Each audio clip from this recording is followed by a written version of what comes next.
پوری رات جلسہ سننا کیا اچھا ہوگا جی، کیونکہ یاد رکھو جلسہ کرنا یہ کرانا اچھی بات ہے، لیکن جو فرض ہے فرض کی ادائیگی کے بغیر نفلی عبادت یہ قبول نہیں ہونے والی ہے۔ اس لیے یہ بھی نیت کر لیں کہ ہم یہاں پر آئے ہیں تو کچھ اپنے اندر چینجنگ انقلاب لے کر کے جائیں گے انشاءاللہ۔ بول جائیں گے کہ نہیں جائیں گے انشاءاللہ؟ اچھا، کتنے حضرات، کیونکہ آج کل نیند کا غلبہ ہوتا ہے تو کافی ٹائم ہے، میں سوچ رہا تھا کہ 12 بجے اختتام ہو جائے، لیکن چلیں کچھ تاخیر ہوئی۔ اچھا، کتنے لوگ نہیں سننا چاہتے ہیں ہاتھوں کو اٹھا کر بتائیں؟ سب سننا چاہتے ہیں کہ نہیں چاہتے؟ پورا مجمع ایک بار بولے سبحان اللہ، ماشاءاللہ۔ یہ جو جلسہ سجایا گیا حضور غوث اعظم رضی اللہ تعالیٰ عنہ کے تعلق سے اور ساتھ ساتھ میں برسی کی فاتحہ کے تعلق سے دو نسبتیں، ایک برسی کی اور ایک حضور غوث پاک کی، ماشاءاللہ۔ ابھی آپ نے اپنی مسجد کے امام صاحب قاضی شہر سے کتنا مدلل مفصل خطاب سنا، کہ جو خطاب ہمیں بڑی بڑی کانفرنسوں میں سننے کے لیے ملتا ہے۔ بے شک اللہ یہ جلسے میں آپ نے وہ خطاب سنا، اللہ عز و جل مزید برکت عطا فرمائے۔ اس سے پہلے حضرت مولانا اسلام رضا صاحب قبلہ مقدس اللہ علیہ ان کا خطاب آپ نے سنا، چونکہ ان تمام مقدس علماء کرام کو دیکھنا اور ان کے چہرے کی زیارت کرنا یہ بھی ہمیں مصطفیٰ فرماتے ہیں، یہ بھی عبادت میں شامل ہوتا ہے۔ سبحان اللہ۔ اس لیے کہ نبی نے فرمایا فضل العالمی علی العابدی وفضلی علی ادنی رجل من اصحابی۔ آقا فرماتے ہیں صحابہ ایک عالم کی فضیلت ایک عابد پر ایسی فضیلت ہے، مصطفیٰ فرماتے ہیں جیسے میری فضیلت صحابہ تم میں سے ادنا پر ہوتی ہے۔ سبحان اللہ۔ یہ مقدس علماء کرام کی فضیلت ہے کہ جن کے لیے آسمان والے زمین والے یہاں تک کہ سمندر کے اندر مچھلیاں اپنے بلوں کے اندر چونٹیاں ان تمام مقدس علماء کرام کے لیے مغفرت کی دعا کرتے ہیں۔ سبحان اللہ، سبحان اللہ۔ یہاں تک فرماتے ہیں صوفیہ کرام کہ اللہ عز و جل جو رزق عطا فرماتا ہے، آسمان سے بارش کو نازل فرماتا ہے، یہ تمام جو زمین سے سبزہ اگتا ہے اللہ کے لیے مقدس نیک علماء کی برکت سے عطا فرماتا ہے۔ تو بس میں دونوں موضوع پہ تھوڑی دیر، زیادہ دیر نہیں بولوں گا کیونکہ وقت زیادہ، تھوڑی دیر گفتگو دونوں تعلق سے تھوڑی کروں گا۔ الحمدللہ العلی الجلل الواحد الفرید القدیم الاول انت مالک الناصر ومن فاقبل ثم الصلاة على النبي الكوثر اما بعد اعوذ باللہ من الشیطان الرجیم بسم اللہ الرحمن الرحیم اذکرونی اذکرکم آمنت باللہ صدق اللہ مولانا العظیم وبلغنا رسوله النبی الامین المتین الموعد الکریم ونحن على ذلك لمن الشاهدین والشاکرین والحمد للہ رب العالمین۔ آئیے حضرات، سب سے پہلے بدِ خضران احرام فرمانے والے آقا تمام نبیوں کے سردار جن کے صدقے میں اللہ نے پوری کائنات کو وجود بخشا، اس مصطفیٰ کی اس فرمان کہ آقا صلی اللہ علیہ وسلم ارشاد فرماتے ہیں ان اول الناس بی یوم القیامہ اکثرهم علی صلاۃ۔ آقا فرماتے ہیں پیارے صحابہ قیامت کے دن سب سے زیادہ میرے قریب وہ ہوگا دنیا میں سب سے زیادہ جو مجھ پر درود پاک پڑھتا ہوگا۔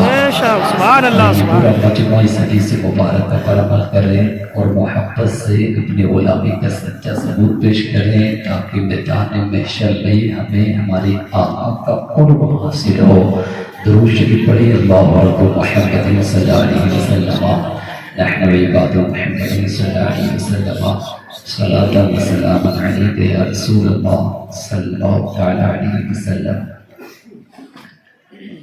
ایک شاعر نے کہا تھا، ماشاءاللہ آپ ایسے نظامت تو سن رہے ہیں، کیا زبردست نظامت حضرت فرما رہے ہیں، لگ رہا ہے کہ حضرت نظامت ہی کرتے رہے تو ہم سنتے رہے، تو مجمع میں بیداری لگ رہی تھی۔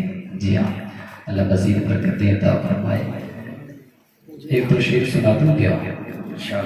جسم یاسین کو سائے سے الگ رکھا ہے، جسم یاسین کو، مصطفیٰ کے جسم کی بات میں کر رہا ہوں، جسم یاسین کو سائے سے الگ رکھا ہے۔ بولو مصطفیٰ کا کیا زمین پر سایہ تھا کیا؟ نہیں تھا نا۔ جسم یاسین کو سائے سے الگ رکھا ہے، اس نے نور کو اندھیرے سے الگ رکھا ہے، اس نے نور کو اندھیرے سے الگ رکھا ہے، اور ایک نقطہ بھی گوارا نہیں اپنی ہی طرح، ایک نقطہ بھی گوارا ہی نہیں اپنی ہی طرح۔ اس نے نام محمد کو نقطے سے الگ رکھا ہے، سبحان اللہ۔ اس نے نام جزاک اللہ خیر، اس نے نام محمد کو، یعنی بولو اللہ کے نام میں کوئی نقطہ نہیں ہے نا، محمد مصطفیٰ کے نام میں کوئی نقطہ نہیں ہے۔ یہ مقدس علماء بیٹھے اور یہ تمام تر مدرسے میں پڑھنے والے طلباء بھی ہیں، جب بات آ گئی تو میں جلدی سے اشارتاً آپ کو بتا دوں۔ شکریہ، جزاک اللہ خیر۔ یہ دونوں نام اتنے مقدس نام ہیں کہ آپ اور دوسرے ناموں سے اگر کمپرومائز کریں تو جو فضیلت اور جو کوالٹی اور جو صفت ان ناموں کے اندر ملتی ہے وہ دوسرے ناموں کے اندر نہیں ملتی ہے۔ سبحان اللہ۔ آپ کہیں گے کیسے؟ کہ دیکھیں، لفظ اللہ ہے، لفظ محمد ہے، آپ اگر لفظ اللہ کو لیں اور اللہ سے آپ الف کو ہٹائیں تو ان مقدس علماء سے پوچھو تاکہ تھوڑی یہ بات بھی ہو جائے، تاکہ تھوڑا ماحول کو یہ جو بچے ہیں ان کو بھی پتہ چلے کہ اگر آپ الف کو ہٹا دو تو پھر کیا پڑھا جاتا ہے؟ پڑھا جائے گا اللہ۔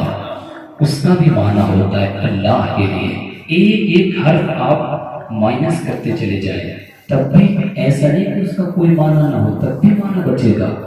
آپ اللہ سے الف کو ہٹائیں تب بھی معنی پھر للہ پڑھا جائے گا، اور للہ کا معنی ہوتا ہے اللہ کے لیے۔ جی ہاں، پھر آپ ایک لام کو ہٹا دیں تو جو اس کی اصل تھی الالہ، پھر وہ واپس پلٹ کے آئے گی، تو پھر اس کا معنی ہوگا جب ایک لام ہٹائیں گے تو الہ بچے گا۔ وَإِلَٰهُكُمْ إِلَٰهٌ واحد قرآن میں ہے کہ نہیں ہے کہ تمہارا معبود ایک معبود ہے، تو ہم لام کو ہٹاتے ہیں تو الہ بچا، الہ کا معنی بھی معبود آتا ہے۔ سبحان اللہ۔ آپ ایک جو حمزہ ہے اس حمزے کو ہٹائے، یعنی جس الف پر کوئی حرکت ہوتی ہے زبر زیر پیش، اس کو الف نہیں کہتے بلکہ اس کو حمزہ کہتے ہیں، تو آپ اس حمزے کو ہٹائیں تو الہ سے پھر لہو بچے گا۔ لہو اس کا بھی معنی آتا ہے لام حرف جر اور ہا ضمیر مجرور لہو، اسی کے لیے، یعنی زمین و آسمان میں جو کچھ ہے سب دونوں کس کے لیے ہیں؟ اللہ کے لیے ہے۔ یہ ہمارے تمہارے نام کی فضیلت نہیں، آپ نے الف ہٹایا تب بھی معنی بچا، آپ نے حمزہ ہٹایا تب بھی معنی بچا۔ اب آپ لہو آپ نے صرف رہا، اب لہو کا بھی معنی، اب آپ لام اور ہٹا دیں تو صرف ہاں ضمیر بچتی ہے۔ ان تمام مقدس علماء سے پوچھو کہ ہاں ضمیر بھی ایک اپنا معنی رکھتی ہے، معرفہ ہوتی ہے، اس کا بھی کچھ معنی ہوتا ہے۔ ہو اللہ ہو، یعنی سب کچھ ہو اسی کے لیے، تو ایک ایک حرف ہٹائے تب بھی معنی بچتا ہے۔ یہ اللہ کے نام کی فضیلت ہے۔ اب ذرا محمد مصطفیٰ کا نام دیکھو، محمد مصطفیٰ کے نام سے آپ دیکھیں میم کو ہٹا دیں، میم کو ہٹائیں تو کیا بچے گا؟ اگر آپ ہاں میم میں حمد یحمد، تو محمد کا معنی کیا آتا ہے؟ تعریف کیا ہوا۔ میم ہٹا دیں، ہا میم دال بچا حمد، حمد کا معنی بھی تعریف کرنا آتا ہے، اور اگر آپ میم پر تشدید پڑھیں حمدہ یحمدو، اس کا بھی معنی یہ باب تفعیل سے پھر ہو جاتا ہے، اس کا بھی اپنا معنی آتا ہے۔ اور اگر آپ پھر ایک حمدہ سے ایک ہا ہٹا دیں تو پھر میم ڈبل تھا، اب ڈبل میم ہوگا تو پھر مدہ اس سے پھر یہ اس میں فائل مد بن جائے گا، جس کا معنی کھینچنے والا آتا ہے، کیونکہ مصطفیٰ اللہ کی ذات کی طرف، اس کی وحدانیت کی طرف کھینچنے والے ہیں، تب بھی یہ معنی پایا جاتا ہے۔ آپ اس کے بعد میں ایک میم ہٹاتے ہیں، صرف ایک میم اور دال بچا، اس کا معنی مد، مد کا معنی بھی کھینچنا آتا ہے، کیونکہ مصطفیٰ مذہب اسلام کی طرف کھینچنے والے ہیں۔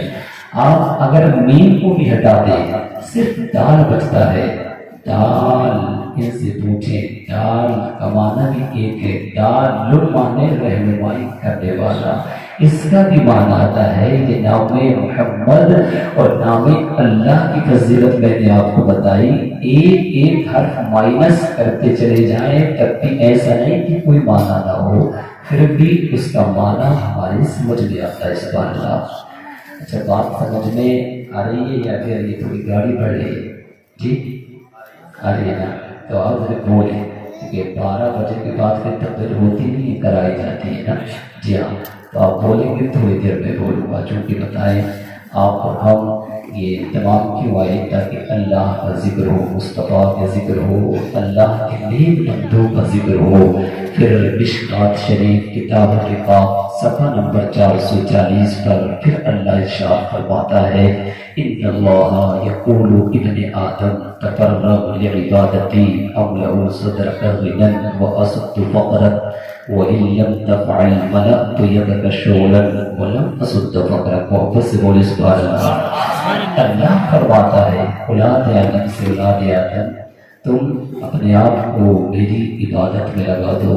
ہم نے عرض کیا، اللہ تیری عبادت کریں ہمیں کیا فائدہ ہوگا؟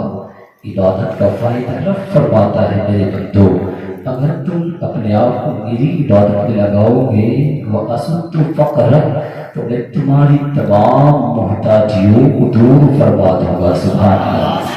آگے فرمایا، وَإِن لَمْ تَفْعَلْ مَلَأْتُ يَدَكَ شُغْلًا، اور اگر تم ایسا نہ کرو گے، یعنی اپنے آپ کو عبادت میں نہ لگاؤ گے، رب فرماتا ہے، یدک شغلا ملأت یدک شغلا، میں تیرے ہاتھ کو کام کاج سے بھر دوں گا، ٹینشن دماغ پر، چین و سکون زندگی کے اندر نہیں ملے گا۔ کیوں؟ کیونکہ اللہ کی عبادت سے آپ نے منہ پھیر لیا۔ ولم اسد فقرک، اور محتاجیوں کو بھی دور نہیں کروں گا۔ تو اس حدیث قدسی سے پتہ چلتا ہے، بولو اللہ کا ذکر کرنا عبادت ہے کہ نہیں ہے؟ مصطفیٰ کا ذکر کرنا عبادت ہے کہ نہیں ہے؟ اور رب فرماتا ہے، عبادت کی برکت سے اللہ عز و جل مصیبتوں کو بھی دور فرماتا ہے۔ اور پھر جو قرآن کی تلاوت کرے، مصطفیٰ کا ذکر کرے، اللہ کا ذکر کرے، جس کی وجہ سے کرے، کسی مرحوم کے لیے کرے، کسی اصال ثواب کے لیے کرے، تو پھر ہم نے عرض کی، بولا ذرا بتاؤ تو صحیح، قرآن کی تلاوت زمین کے اوپر ہم کریں، مصطفیٰ کا ذکر ہم کریں، اللہ کے نیک بندوں کا ذکر ہم کریں، مسجد کے اندر نماز ہم پڑھے، مصطفیٰ پر درود ہم پڑھے، تو کیا مرنے والے کو فائدہ پہنچتا ہے؟ نبی فرماتے کسی بات کرتے ہو ذرا جلدی سے بولو سبحان اللہ۔ حدیث سنا دیتا ہوں تاکہ پتہ چل جائے کہ صرف جلسے میں آ کر کے ہم صرف واقعات اور روایت نہیں بلکہ کچھ دلائل بھی پتہ چلنے چاہیے۔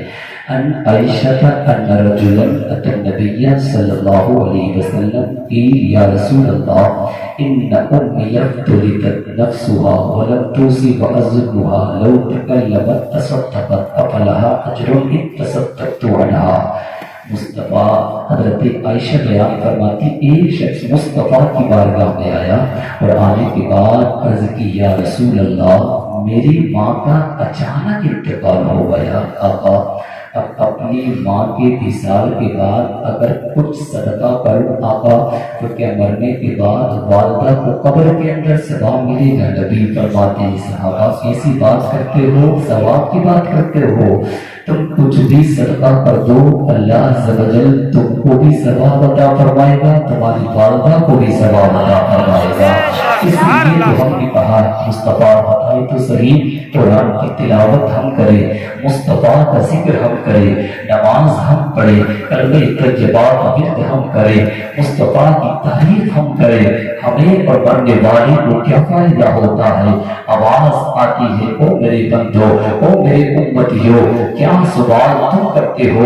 آپ قرآن کی تلاوت تم کرو، مصطفیٰ کا ذکر تم کرو، کلمہ طیبات تم پڑھو، مصطفیٰ کی ذات پر درود تم پڑھو، تو اللہ عز و جل قرآن کی تلاوت کی برکت سے قرآن پڑھنے والے کی بھی گناہوں کو معاف فرماتا ہے، مصطفیٰ کا ذکر کرنے والے کے گناہوں کو بھی معاف فرماتا ہے، اور جس کی وجہ سے ذکر کیا جاتا ہے، جس مرنے والے کے لیے ساری ثواب کیا جاتا ہے، تو ذکر کرنے والوں کو بھی معاف کیا جاتا ہے، اور جس کی وجہ سے ذکر کیا جاتا ہے اس کے گناہوں کو بھی معاف کیا جاتا ہے۔ نعرہ تکبیر، نعرہ رسالت، علماء اہل سنت، مسلک اعلی حضرت مفتی غلام نبی فرید مراد آبادی، نعرہ تکبیر، نعرہ رسالت، سبحان اللہ۔ جی تو دیکھیں بتائیں، آپ نے کچھ بولے، زمین کس نے بنائی؟ اللہ نے بنائی۔ آسمان کس نے بنایا؟ اللہ نے بنایا۔ بولو جب زمین اللہ کی، آسمان اللہ کا، تو پھر ذکر کس کو ہونا چاہیے؟ اللہ کا نا۔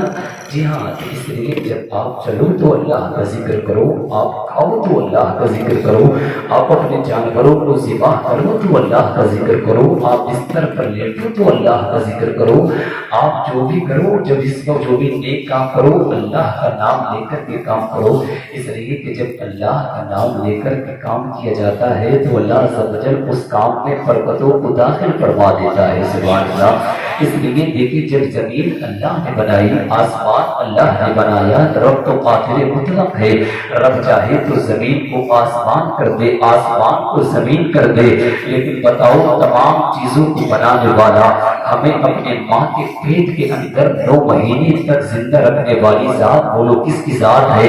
اللہ کی ذات ہے۔ جب ہم ماں کے پیٹ کے اندر تھے، بولو ماں کے اندر ہمارے کھانے کا انتظام، غذا کا انتظام کرنے والی ذات، بولو کس کی ذات ہے؟ اللہ کی ذات ہے۔ بولو جب ہم ماں کے پیٹ سے جب باہر آئے تو ماں کے ذریعے دودھ کا انتظام، ہم چونکہ اچھی چیز کوئی ٹھوس چیز ہم نہیں کھا سکتے تو اللہ نے نرم اور ملائم چیز تو غذا یعنی دودھ کا انتظام ماں کے ذریعے کیا۔ یہ انتظام فرمانے والی ذات، بولو کس کی ذات ہے؟ اللہ کی ذات ہے۔ اس کے بعد جب بچہ بڑا ہوا، بچہ بڑا ہونے کے بعد جب دنیا کے اندر آیا، جس طریقے سے اس کی عادت، جس طریقے سے اس کا جسم بنتا رہا، جس طریقے سے اس کے اندر جو پوائنٹ پیدا ہوتی رہی، اسی طریقے سے جسم کا انتظام، اس کے رہنے سہنے کا انتظام، بولو یہ کس کی ذات ہے؟ اللہ کی ذات ہے۔ بولو ہمارے ہاتھ کے اندر اس ہاتھ کو ہلانے کی طاقت کس نے عطا کی؟ اللہ نے عطا کی۔ بولو ٹانگوں کے اندر چلنے کی طاقت کس نے عطا کی؟ اللہ نے عطا کی۔ بولو بولنے کی طاقت زبان کے اندر کس نے عطا کی؟ اللہ نے عطا کی۔ بولو دیکھنے کی طاقت آنکھوں کے اندر کس نے عطا کی؟ اللہ نے عطا کی۔ بولو پوری کائنات کو جس نے پیدا فرمایا اللہ نے پیدا فرمایا۔ جس اللہ عز و جل نے تمام چیزوں کو پیدا فرمایا ہو، ہمارے اوپر اتنا بڑا احسان کیا ہو، بولو اس اللہ کا ذکر ہم نہ کریں، ہمارے اوپر فرض بنتا ہے کہ صبح کو بھی اللہ کا ذکر کیا جائے، دوپہر کو بھی اللہ کا ذکر کیا جائے، شام کو بھی اللہ کا ذکر کیا جائے۔ بولو اس دنیا کے اندر ہمیں رسول عطا فرمایا تو رسول اعظم ہم کو عطا فرمایا کس نے؟ اللہ نے عطا فرمایا۔ اور ہم کو بولو جب مجدد عطا فرمایا تو مجدد اعظم عطا فرمایا کس نے عطا فرمایا؟ اللہ نے عطا فرمایا۔ اور قرآن عطا فرمایا تو قرآن اعظم کتاب اعظم سب سے بڑی کتاب وہ عطا فرمائی کس نے عطا فرمائی؟ اللہ نے عطا فرمائی۔ اور ہمیں اگر پیر عطا فرمایا، ولی عطا فرمایا تو غوث اعظم عطا فرمایا۔ بولو یہ تمام کی تمام ذاتیں، وہ تمام کی تمام نعمتیں عطا کرنے والی ذات کس کی ذات ہے؟ اس اللہ کی ذات ہے۔ اب تم کہو گے مولا اے مولانا ذرا یہ بتاؤ کہ تم کہتے ہو اللہ کا ذکر کریں، اللہ کے ذکر سے ہمیں فائدہ کیا ہوتا ہے؟ تو آؤ ذرا اللہ کے ذکر کی برکت سنو۔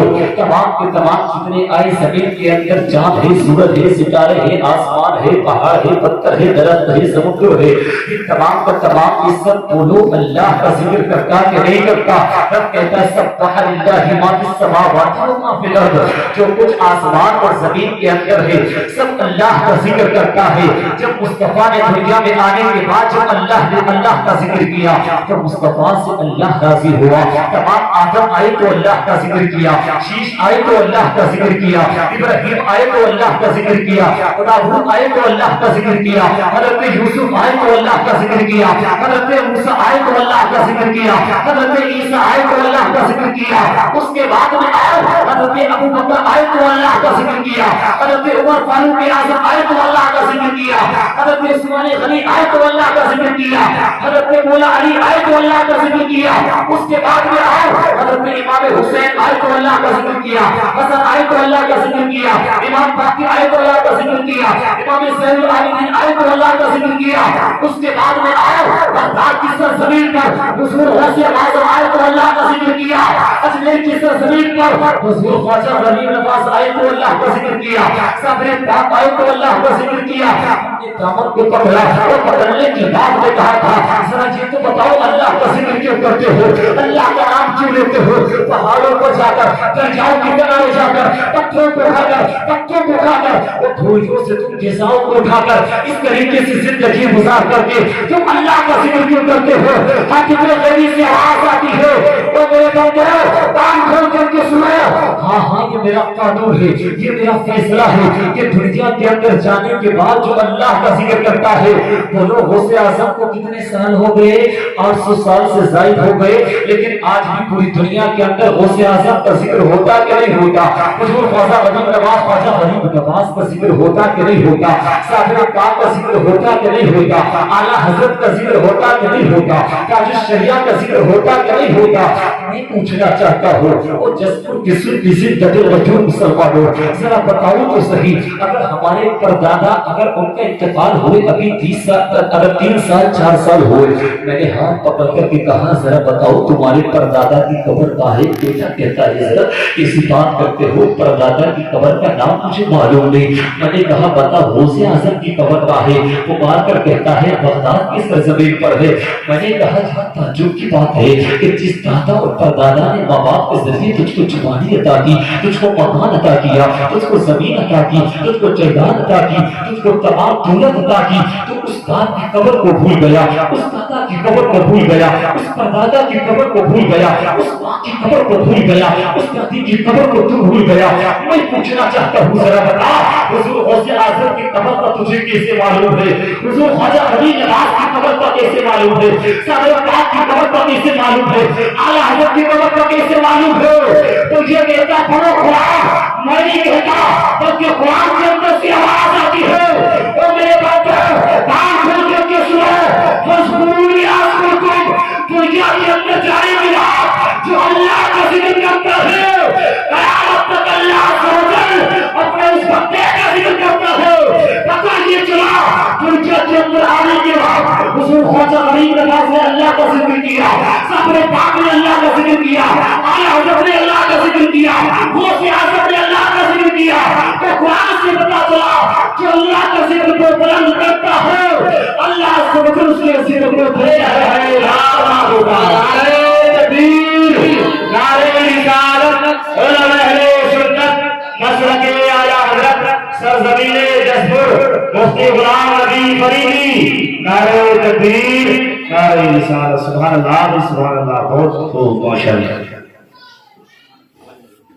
تو یہ سب کیوں کہ قرآن کے طرح فاذکرونی اذکرکم، رب فرماتا اگر تم میرا ذکر کرو گے، ایک مرتبہ اللہ کو یاد کرو گے تو اللہ عز و جل 70 مرتبہ تم کو یاد فرماتا ہے۔ سبحان اللہ، یہ اللہ کی رحمت ہے۔ جی ہاں، اسی حضور غوث اعظم کی شان آج لوگ اپنے عقائد کے اعتبار سے، آج اپنے نظریات کے اعتبار سے، آج اپنے دین کے اعتبار سے میرا عقیدہ اتنا کمزور ہو گیا کہ آج لوگ متشکک ہو گئے کہ آخرکار اللہ کے ولیوں کی کرامت یہ کیسے بات سمجھ میں نہیں آتی. یہ اس طریقے سے ہمارا عقیدہ اللہ کی ذات پر قرآن پر دھیرے دھیرے میرے نوجوان کا عقیدہ کمزور ہوتا جا رہا ہے. آخرکار وجہ کیا ہے؟ صرف غوث اعظم سنتے ہو کہ ہاں ہم نے سمجھ لیا کہ صرف وہ اللہ کے ولی تھے, اللہ اللہ کرتے رہے اور صرف اس طریقے سے بس دنیا سے چلے گئے. نہیں, حضور غوث اعظم اور تمام ولیوں نے کیا قربانیاں کی ہیں. اگر سننا چاہتے ہو تو محبت سے بولو سبحان اللہ. جی ہاں, آج ہم سمجھتے ہیں مذہب اسلام بالکل آسانی سے پہنچ گیا اور آج ہم اس بات کا انکار کرتے ہیں کہ ذرا یہ بتاؤ کہ جو اللہ کے ولی ہے کیا ان کی کرامت کا ثبوت کے قرآن سے بھی ثابت ہے کہ بس یوں ہی کرامت بیان کرتے رہتے ہو, بس یوں ہی ذکر کرتے رہتے ہو, یوں ہی تعریف کرتے رہتے ہو؟ تو بتاؤ قرآن سے ثبوت بتا دوں کہ کرامت کا سننا چاہ رہے کہ نہیں؟ بولنا سبحان اللہ. لگنا چاہیے کہ میں زندہ لوگوں میں بول رہا ہوں, کسی قبرستان میں نہیں بلکہ سرجسپور کی سرزمین پر بول رہا ہوں. جی ہاں, آؤ نا بس میں کرامت کا ثبوت قرآن سے بتا دوں تاکہ آپ کا عقیدہ مضبوط ہو, اس عقیدے میں شک پیدا نہ ہو. اس لیے کہ آج میرا نوجوان متشکک بنتا جا رہا ہے. پڑھو, اٹھاؤ 19 پارہ اور سورہ نمل کی تلاوت کرو. سورہ نمل, جی ہاں قرآن میں 19 پارے میں تلاوت کرو. حضرت سلیمان علیہ السلام اللہ کے جلیل القدر پیغمبر. جی ہاں, یہ بس میرا جو مقصد ہے واقعہ سنانا نہیں ہے, بس میں مین پوائنٹ بس کرامت کا ثبوت بتاؤں گا. پورا واقعہ یہ نہیں کہیں گے واقعہ جیسے واقعہ تو بہت بڑا ہے اور شورٹ میں لے کر کے جا رہا ہوں کرامت کی طرف. سنے, حضرت سلیمان جا رہے تھے اپنے تمام لشکر کے ساتھ. جی ہاں, اور لشکروں میں جنات جانور اور آپ کے تمام وزیر سبا کے ساتھ میں جب وادی سے گزر کر جا رہے تھے, آپ نے سنا نا؟ جی ہاں, وادی سے گزر کر کہ جس وادیوں میں چیونٹی بہت زیادہ رہتی تھی. جی ہاں, تو اتنی دور سے بھی سلیمان علیہ السلام کا لشکر ابھی کافی دور پر ہے, لیکن ایک چیونٹی کو پتہ چل گیا کہ اللہ کے پیغمبر کا لشکر آ رہا ہے. سبحان اللہ. ذرا بتاؤ جس پر کس سنی زندہ مسلمانوں, اس چونٹی کو کس نے بتا دیا کہ اللہ کے پیغمبر کا لشکر آ رہا ہے؟ ارے جی بولو, اس چونٹی کے اندر ایک چونٹی کی حیثیت کتنی ہوتی ہے؟ بولو, یہ کس نے رکھا؟ اللہ نے اس کو عطا کیا, اللہ کی طرف سے اس کو پتا چلا.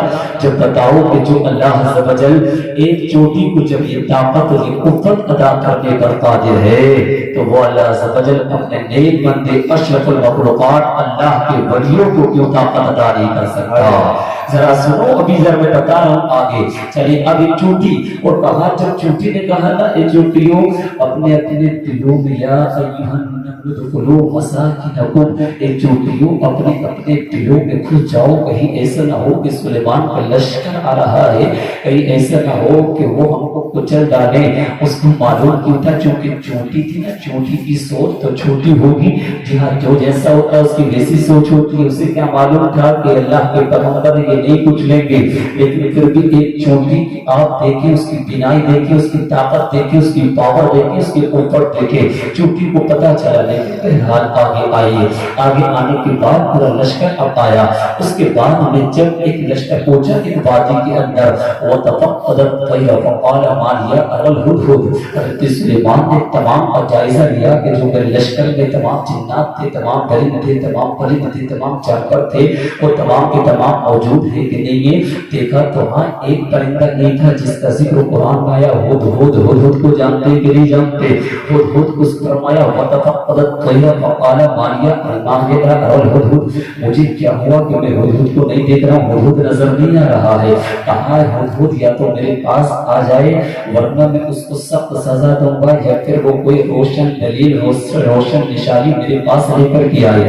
یہ بات ہو گئی. بہرحال ہدہد گیا بلقیس کے پاس, ایک محل میں ایک علاقے میں گیا, بلقیس کو دیکھ کر کے آیا کہ جو بلقیس اور بلقیس کی ماننے والے جو ستاروں کی پوجا کرتے تھے, ہدہد آیا. آنے کے بعد میں اس نے خبر دی سلیمان علیہ السلام میں ایک شہر میں گیا تھا جہاں بلقیس کا ایک بہت بڑا تخت ہے اور وہ تخت پر بیٹھتی ہے، اس کے ماننے والے سب ستاروں کی پوجا کرتے ہیں، پر جلدی سے ملانا چاہ رہا ہوں۔ جب اتنا کہا سلیمان علیہ السلام نے ایک خط بھیجا کہ جاؤ بلقیس کے پاس لے کر کے جاؤ۔ ہدہد اس خط کو پکڑتا ہے، جانے کے بعد میں بلقیس کے دربار میں جا کر کس کی گود میں گرا دیتا ہے۔ بولو ہدہد کو کیسے ہو گیا؟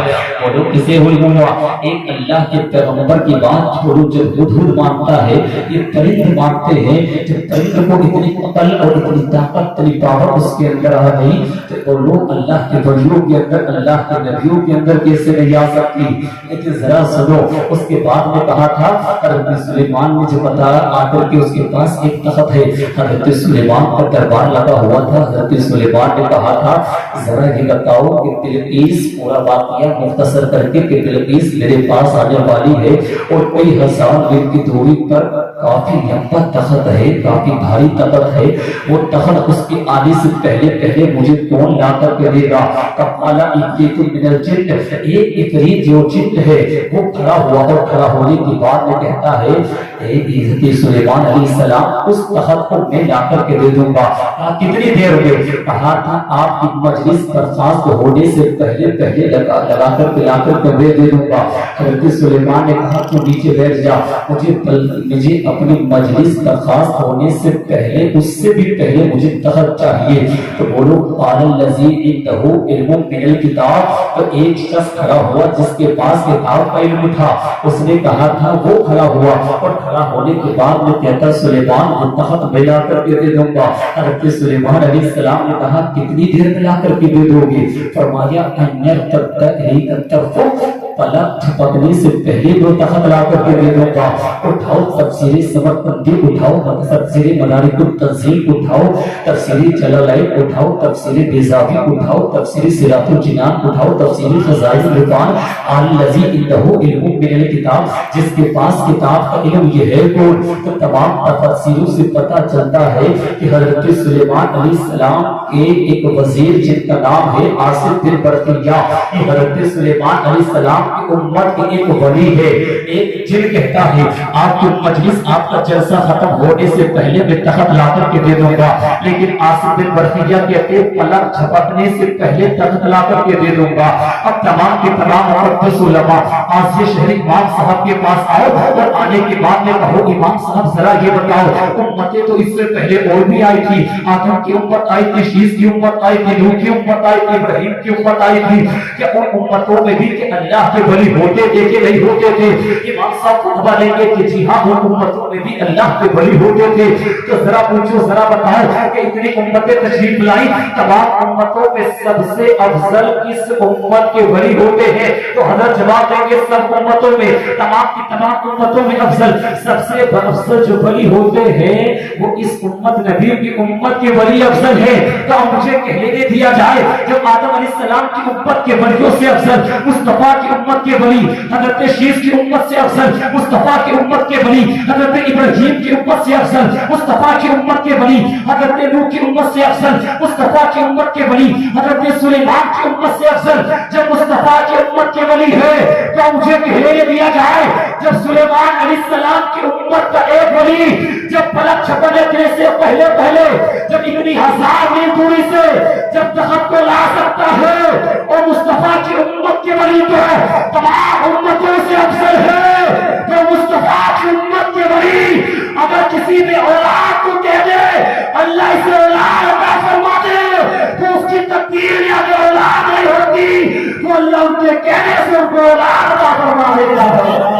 نعرہ تکبیر، نعرہ رسالت، علماء اہل سنت، فیضان اولیاء کرام، نعرہ تکبیر، نعرہ رسالت، سبحان اللہ۔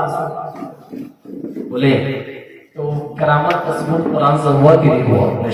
جب بتاؤ سلیمان علیہ السلام کی امت کا ایک ولی پلک جھپکنے سے پہلے اتنا بڑا تخت لا سکتا ہے تو تمام امتوں میں سب سے افضل جو ولی ہے اس امت کے ولی ہے۔ تو بولو تو پھر جب اس امت کے ولی کا جب یہ عالم ہے تو اس امت کے ولی کا عالم کیا ہوگا؟ سبحان اللہ۔ اور جب اس امت کے ولیوں کا یہ عالم ہے تو بتاؤ جو تمام نبیوں کا سردار ہے مصطفیٰ جان رحمت کا عالم کیا ہوگا؟ جی اب دیکھیں قرآن سے ثبوت۔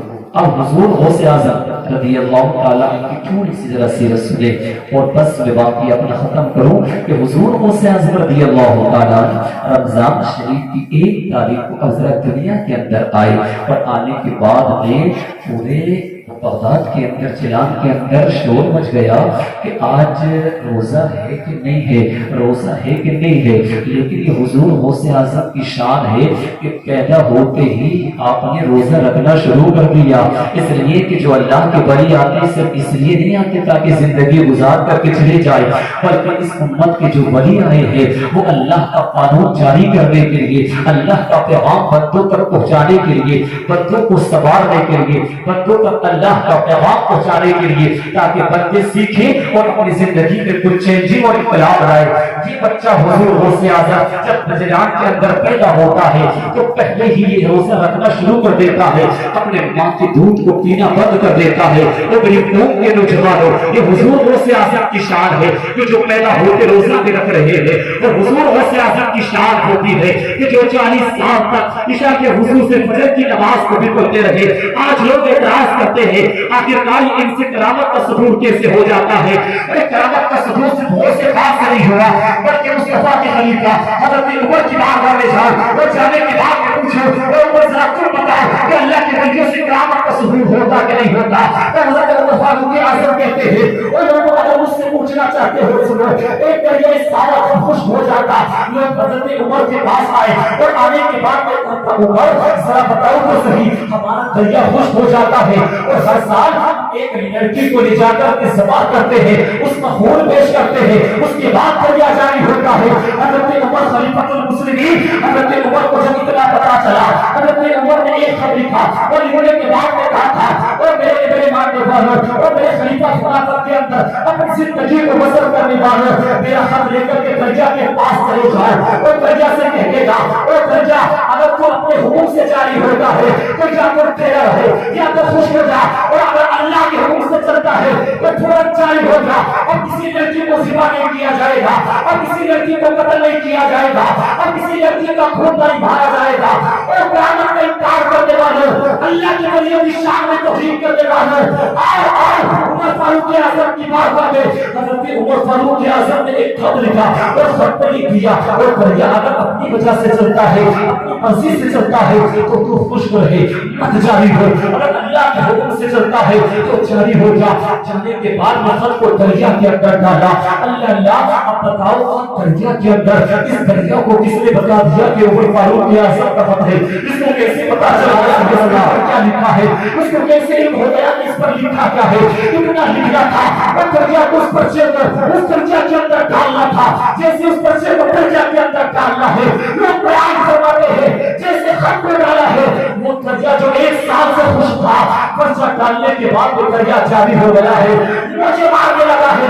حضرت عمر فاروق اعظم کے ماننے والے بیان فرماتے ہیں جب سے عمر فاروق اعظم کا خط اس دریا کے اندر ڈلا ہے وہ دریا آج تک خشک نہیں ہوا، جاتی جاری ہوگا۔ اور لوگوں کو بتاؤ جب عمر فاروق اعظم کے اندر جب اتنی شان اور اتنی پاور جو اللہ سے وجل نے عطا کی ہے، جب مصطفیٰ کے اندر جتنی پاور کو عطا کیا ہوگا، ابھی تو بریلی کی جان سنیت کی پہچان امام احمد رضا خان اعلیٰ حضرت فرماتے ہیں سر پر کہوں کے مالک مولا کہوں تجھے باغِ خلیل کا تجھے سیوا کہوں تجھے تیرے تو بس بڑے دے تناجی سے ہے بری مولا ہوں میرے شاہ کیا کیا کہوں تجھے، لیکن رضا نے ختم سبحانس پہ کر دیا خالق کا بندہ خلق کا آقا کہوں تجھے۔ نعرہ تکبیر، نعرہ رسالت، علماء اہل سنت، مسلک اعلیٰ حضرت مفتی غلام نبی مراد آبادی سرزمین دستور، نعرہ تکبیر، نعرہ رسالت۔ سبحان اللہ، سبحان اللہ، بہت اللہ جان۔ کرامت کا انکار نہیں کرو گے. اگر کوئی اللہ کا ولیوں کی کرامت کا انکار کرے تو اس کا کیا حکم ہے؟ کیا کافر ہو جاتا ہے؟ نہیں. جو اللہ کے ولیوں کی کرامت کا انکار کرتا ہے وہ شخص گمراہ ہوتا ہے، گمراہ ہو جاتا ہے. جی ہاں، یہ اللہ کے ولیوں کی کرامت وہ انکار کر سکتا ہے. آج لوگ اس بات میں بھی متشکک ہوتے ہیں. جی ہاں، کیا اچھا بات سمجھ میں آ رہی تو سب بولے سبحان اللہ. لوگ کہتے ہیں ذرا یہ بتاؤ حضرت کہ آپ کہتے ہو اللہ کے ولی تقدیر میں نہیں تھا پھر بھی عطا کر دیا، اور ایک طرف کہتے ہو کہ جو تقدیر میں لکھا وہی ہوتا ہے، تقدیر بدلتی نہیں. ایک طرف یہ بھی کہتے ہو اور ایک طرف یہ بھی کہتے ہو کہ جی تقدیر بدل گئی. جی ہاں، اور پھر کیا جواب ہوگا؟ ایک طرف یہ بھی کہتے ہو کہ تقدیر میں جو لکھا وہ ٹلے گا نہیں، اور ایک طرف یہ بھی کہتے ہو کہ اس کی تقدیر میں اولاد نہیں تھی پھر بھی آپ کی دعا سے اللہ نے اولاد عطا کر دی. تو پھر کیا بتا دوں، جواب دے دوں کیا؟ اگر جواب سننا چاہتے ہو ہاتھوں اٹھا کر بولیے یا رسول اللہ. ماشاء اللہ بیدار ہے. دیکھیں تقدیر جو ہوتی ہے نا، تقدیر کے معاملے میں اور فکر کرنا، اس میں ریسرچ کرنا، اس میں منع فرمایا نبی نے. حضرت ابو بکر صدیق رضی اللہ تعالیٰ اور حضرت عمر فاروق اعظم ایک مرتبہ تقدیر کے معاملے میں اور بحث کر رہے تھے کہ ایسا ہوگا، یہ ہوگا، یہ پھر ایسا ہوگا، پھر یہ ہوگا، پھر یہ ہوگا. تو نبی نے فرمایا کہ تم تقدیر کے معاملے میں بحث نہ کرو. جب بتاؤ جب ان کو منع کر دیا گیا تو پھر ہم اور تم پھر کس گنتی میں؟ ہمیں بھی تقدیر کے معاملے میں اور بحث نہیں کرنا چاہیے. لیکن تقدیر اس کی 3 قسمیں ہیں. جی ہاں، تقدیر یہ نہیں بدلتی. جو یہ کہتے ہیں نہیں بدلتی وہ بھی صحیح کہتے ہیں کہ تقدیر نہیں بدلتی ہے. جو یہ کہتے ہیں کہ اللہ کے ولیوں سے دعا سے اور نیک بندوں کی دعا سے بدل جاتی ہے وہ بھی صحیح کہتے ہیں کہ بدل جاتی ہے. لیکن فرق کیا ہے؟ تو آؤ مقدس علماء کی بارگاہ میں سوال کرو، بتاؤ کہ یہ فرق کیا ہے. یہ کہیں گے تقدیر کی 3 قسمیں بنتی ہے.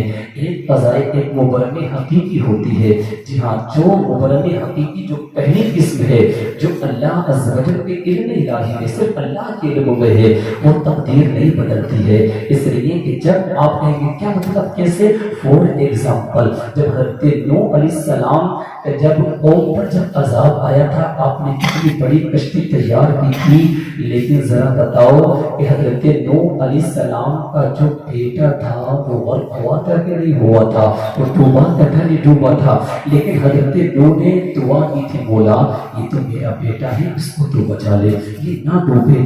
لیکن اس کو سمجھایا لیکن نہیں مانا. لیکن جب آپ نے دعا کی تو اللہ نے منع کر دیا کہ نوح اس کے تعلق سے آپ دعا نہ کرو، اس لیے کہ یہ اس کی تقدیر معلق شبیہ مبرم نہیں بلکہ مبرم حقیقی ہے اور بدلنے والی نہیں ہے. یہ چینج ہونے والی نہیں ہے، یہ نہیں بدلے گی. اس کو میں نے بدل کر دیا ہے، یہ نہیں بدلے گی. اب ذرا بتاؤ وہ دیکھیں نہیں بدلی. لیکن ادھر ایک آیا مصطفیٰ کے واقعے سنے اور حضور غوث اعظم کی واقعے سنے. کتنے واقعے ہیں کہ آپ کی بارگاہ میں جو آیا آپ نے اس کو عطا کر دیا. آپ کی ایک بوڑھی عورت آئی، نصیب میں اولاد نہیں تھی، فرمایا تیرے حصے میں، تیرے نصیب میں، تیری تقدیر میں اولاد نہیں ہے. اور جب واپس چلی جائے لیکن جب بتائے تقدیر میں نہیں تھی تو کیسے آ گئی؟ تو ذرا دوسری قسم تو سنے. جی ہاں، معلق شبیہ و مبرم. جی ہاں، یہ جو تقدیر ہوتی ہے تقدیر کی تیسری قسم فرماتے ہیں یہ اللہ کے نیک ولیوں کی دعا سے اور اللہ کے ولیوں کی دعا سے اللہ عز و جل اس کو چینج فرما دیتا ہے، اس کو بدل دیتا ہے. اس لیے ہم نے پڑھا نا کہ اگر آپ اللہ کی راہ میں صدقہ کرو تو فرماتے ہیں اللہ عز و جل عمر میں برکتیں فرما دیتا ہے. ہم نے ہاتھ پکڑا، حضرت یہ بتاؤ جب اللہ نے عمر ماں کے پیٹ میں دی تو عمر میں برکت کیسے ہو سکتی ہے؟ آپ کہتے ہو صدقہ دو تو مصیبت دور ہو جائے گی، جب تقدیر میں لکھ دیا گیا تو مصیبت دور کیسے ہو جاتی ہے؟ جی ہاں، وہ آپ کی تقدیر میں لکھا ہی ایسا تھا کہ اگر تو صدقہ کرے گا تو اللہ عز و جل عمر میں برکتیں فرما دے گا، اگر تو ایسا کرے گا تو اللہ عز و جل اس کو یہ عطا فرما دے گا. تو جب وہ بندہ کرتا ہے تو اللہ عز و جل اس کو عطا فرما دیتا ہے. اسی طریقے سے اب ذرا سنیں، ذرا اب آپ سمجھ گئے میری بات کو، تو اب سنیں کہ تقدیر ایک وہ بھی ہوتی ہے جو چینج نہیں ہوتی ایک تقدیر ہوتی ہے جو چینج ہو جاتی ہے, جو بدل جاتی ہے. اب ذرا ایک بوڑھی عورت آئی حضور غوث اعظم کی بارگاہ میں اور آنے کے بعد میں کہتی ہے حضور میری نسل منقطع ہو چکی ہے اور میرے نسل کے اندر کوئی اولاد نہیں ہے. یعنی پہلے لوگوں کو اولاد نسل ختم ہونے کی فکر رہتی تھی, ان کو اس بات کی فکر لاحق رہتی تھی کہ اولاد اگر نہیں ہوتی تو ٹینشن میں رہتے تھے. لیکن میری قوم کے نوجوانوں اور جذبوں کی سنی سنت جو مسلمانوں, آج مجھے تعجب ہوتا ہے, آج میری قوم کا نوجوان آج نسل کو منقطع کرنے میں لگا ہے. آج اپنی اولاد کو اگر پتا چلا پیٹ کے اندر, وہ لوگوں کے ظلم کو مکے کے اندر پہلے ہوتا تھا کہ اگر بیٹی پیدا ہو جاتی تھی لوگ سنت ہو کرتے تھے, لیکن بتانا میں یہ چاہتا تھا حضور غوث اعظم کی بات میں ایک بوڑھی عورت آئی, میرے پاس کوئی اولاد نہیں ہے, آج میرے پیٹ کے اندر, آج میری سوچا کے اندر, آج میری بھائی کے پیٹ کے اندر اگر اولاد آتی ہے تو یہ دوائی کے ذریعے, آج یہ آپریشن کے ذریعے, آج اس کے ذریعے نسل کو ختم کرنے میں لگا ہے. وہ تیرا عقیدہ کمزور نہیں ہے تو کیا ہے, وہ آج کے پیٹ کے اندر اور دوائی کے ذریعے سے اس بچے کو تو نے مار دیا, قیامت کے اندر اس کا جواب کون دے گا؟ بچے کا قتل تو نے مار کے پیٹ کے اندر کر دیا, میں اس کا جواب کون دے گا؟ آج تو کہ بے روزگاری کہاں سے آئے گی, میں کہاں سے کھاؤں گا, میرا بچہ کہاں سے کھائے گا؟ اگر اتباع کر لیا رب سے پوچھے بولا ذرا تو بتا, میں اپنے بچے کو مار کے پیٹ کے اندر مار دیتا ہوں, اس کو اس کے ذریعے سے, دوائی کے ذریعے سے, آپریشن کے ذریعے سے مار کے پیٹ کے اندر اس کو ختم کر دیتا ہوں. ہاتھ میں نبی سے آواز ہوتی ہے اور میرے بچوں ایسا نہ کرو, میرے بچوں ایسا نہ کرو, اور میرے بچوں ایسا نہ کرو, ہمیں تو اللہ کیوں نہ کرے. ارشاد فرماتا ہے نحن نرزقكم وإياكم, اور میرے بچہ ذرا بتاؤ ماں کے پیٹ کے اندر تھا, تو ماں کے پیٹ کے اندر زندہ تجھے کس نے رکھا؟ اللہ نے رکھا. جب تو دنیا کے اندر آیا تو غذا کا انتظام کس نے فرمایا؟ اللہ نے فرمایا.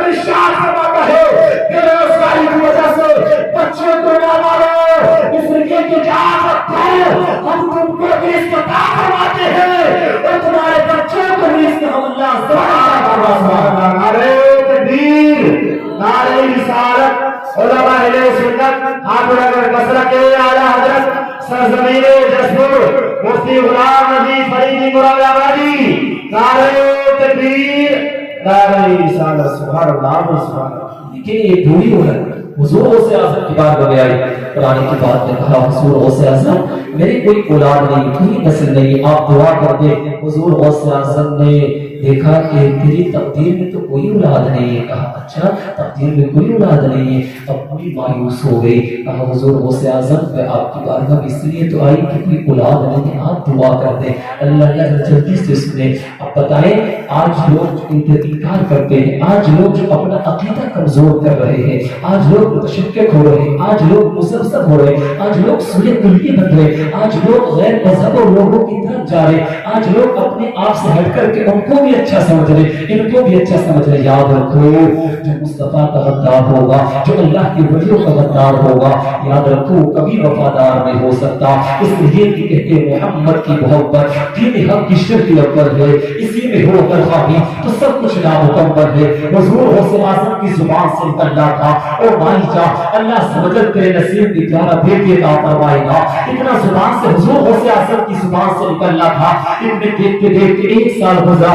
اللہ نے آپ کی دعا کی برکت سے جو 50 سال سے اس پوری کے جو اولاد نہیں ہوئی تھی آپ کی بارگاہ میں جاتی ہے, تو اللہ سمجھ کا ایک سال گزرتا تھا. اللہ نے ایک بیٹا کا فرما دیا ہے, دوسرا سال آیا, دوسرا بیٹا کا فرما دیا ہے, تیسرا سال آیا, تیسرا بیٹا کا فرما دیا ہے, چوتھا سال آیا, چوتھا بیٹا کا فرما دیا ہے, پانچواں سال آیا, پانچواں بیٹا کا فرما دیا ہے, چھٹا سال آیا, چھٹا بیٹا کا فرما دیا ہے. اور لوگوں نے کہا جس کے پاس 50 سال سے اولاد ہے, وہ اولاد کس کی دعا سے مل رہی ہے, وہ سے پاک کی دعا سے مل رہی ہے.